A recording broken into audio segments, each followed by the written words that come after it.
देखिए, अभी इस राज्य के अंदर जो गवाह हैं वो भी सुरक्षित नहीं है। पिछले दिनों अररिया के अंदर जो एक पत्रकार की हत्या हुई, वो एक हत्या के मामले में गवाह थे, उनकी पेशी होने वाली थी। उसी के 3-4 दिनों के बाद पूर्णिया के अंदर 4 आदिवासी लोग जो गवाही के लिए जा रहे थे, उन पर हमला हुआ, जानलेवा हमला हुआ। ये प्रभुनाथ सिंह जो राष्ट्रीय जनता दल और जदयू से जुड़े रहे, उन पर भी यही आरोप था कि वो गवाहों को धमका रहे थे। और अभी सुप्रीम कोर्ट को हस्तक्षेप करना पड़ा और सुप्रीम कोर्ट को कहना पड़ा कि बिहार के अंदर न्यायपालिका, पुलिस, पीपी सारे लोग मिले हुए थे और गवाह को कोर्ट परिसर से किडनैप कर लिया गया। तो नीतीश जी, बिहार के अंदर आपकी सरकार है, गवाह सुरक्षित नहीं, कोई गवाही नहीं दे सकता है, तो आम आदमी की सुरक्षा का प्रश्न कहाँ पैदा होता है? तो बड़ी भयावह स्थिति है। हर एक आदमी डरा हुआ है, भयभीत है। और अगर गवाह जो अगर सुरक्षित नहीं होंगे तो फिर अपराधियों को सज़ा नहीं मिल पाएगी। और समस्तीपुर की जिस घटना का आपने जिक्र किया है, तो आए दिन पुलिस पर हमला हो रहा है, शराब माफिया, बालू माफिया पुलिस पर हमला कर रहे हैं।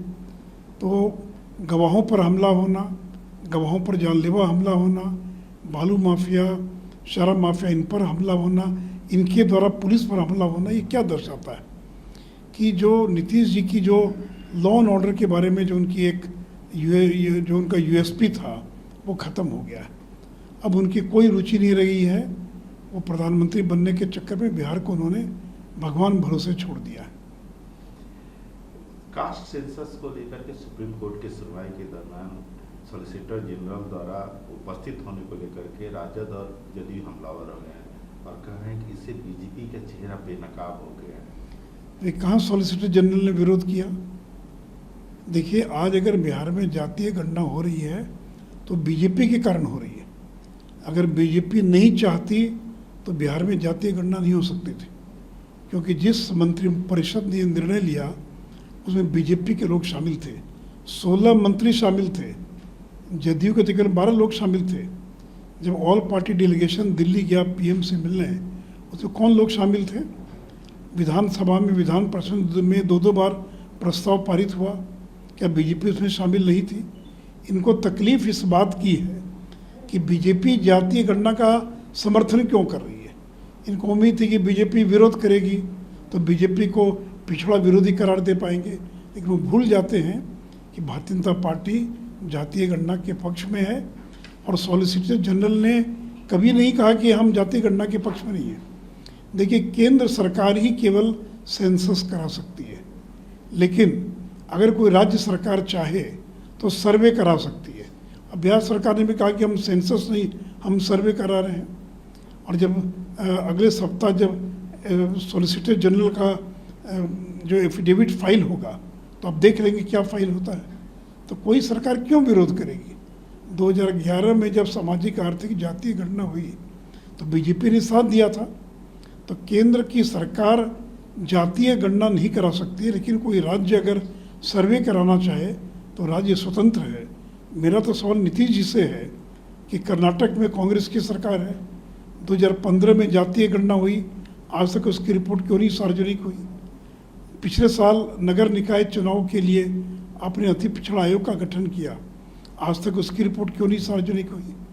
तो मुझे डर है कि कहीं ऐसा ना हो जाए कि कर्नाटक के समान बिहार में भी जातीय गणना की रिपोर्ट को सरकार सार्वजनिक न करे। इसलिए नीतीश जी खुलेआम घोषणा करें कि कोई भी परिस्थिति आ जाए वो हर हालत में जातीय गणना के आंकड़ों को सार्वजनिक करेगी। और बीजेपी जातीय गणना के पक्ष में पहले भी थी, आज भी है और आगे भी रहेगी। लालू यादव के बेल को सुप्रीम कोर्ट में सीबीआई ने चुनौती दी है। इसको लेकर के नीतीश कुमार से जब सवाल पूछा गया तो उन्होंने कहा कि बेचारे लालू यादव को फंसाया गया। अरे, फंसाने का काम तो नीतीश जी ने किया। तो नीतीश कुमार और ललन सिंह, यही 2 लोग थे जिन लोगों के इशारे पर लोकहित याचिका दाखिल हुई, जिन लोगों ने दस्तावेज उपलब्ध कराया, सीबीआई जांच के लिए सुप्रीम कोर्ट तक गए। अगर हिम्मत है तो नीतीश जी ऐलान कर दें कि हमने फर्जी कागजात उपलब्ध कराए थे, लालू जी निर्दोष हैं। और देखिए, जो सीबीआई सुप्रीम कोर्ट गई है वो इस आधार पर गई है कि उन्होंने आधी सज़ा पूरी नहीं की, फिर भी झारखंड उच्च न्यायालय ने उनको बेल दे दिया। इसी ग्राउंड पर वो गए हैं। तो फैसला ये होना है कि लालू यादव को जो सज़ा मिली थी उन्होंने आधी सज़ा काटी या नहीं काटी। तो जिन लोगों ने फंसाया आज वो घड़ियाली आंसू बहा रहे हैं उनकी सहानुभूति लेने के लिए, मुख्यमंत्री बने रहने के लिए। तो बीजेपी का दोहरा चरित्र नहीं है, हम जो बोलते वो करते हैं। ये नीतीश कुमार ललन सिंह हैं, जिन लोगों ने पहले तो दस्तावेज उपलब्ध कराया और अब घड़ियाली आंसू बहा रहे हैं लालू जी के पक्ष में।